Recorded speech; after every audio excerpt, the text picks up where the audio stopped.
नारायणसूक्तम्। ॐ सहस्रशीरुषं देवं विश्वाक्षं विश्वसम्भुवं विश्वं नारायणं देवमक्षरं परमं पदं विश्वतः परमान्नित्यं विश्वं नारायणगुं हरिं विश्वमेवेदं पुरुषस्तद्विश्वमुपजीवता पतिं विश्वस्यात्वेश्वरगुं शाश्वतगुं शिवमच्युतं नारायणं महाज्ञेयं विश्वात्मानं परायणं नारायणपरो ज्योतिरात्मा नारायणपरः नारायणपरं ब्रह्मतत्त्वं नारायणपरः नारायणपरो ध्याता ध्यानं नारायणपरः यच्च किञ्चित् जगत्सर्वं दृश्यते श्रूयतेऽपि वा अन्तर्बहिश्च तत्सर्वं व्याप्य नारायणस्थितः अनन्तमव्ययं कविगुं समुद्रेन्तं विश्वसम्भुवं पद्मकोशप्रतीकासगुं हृदयं चाभ्यतोमुखम् अधोनिष्ट्यावितस्त्यान्ते नाभ्यमुपरि तिष्ठति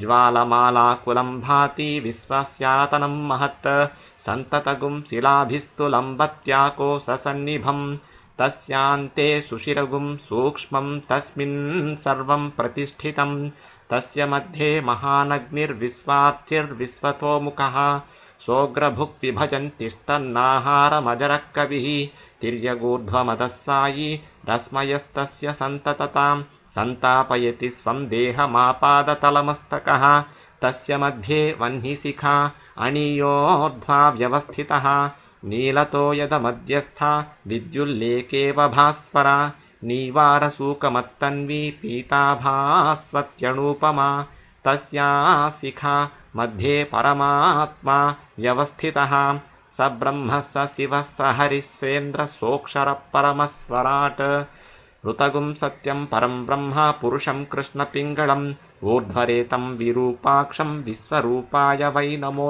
नमः। नारायण।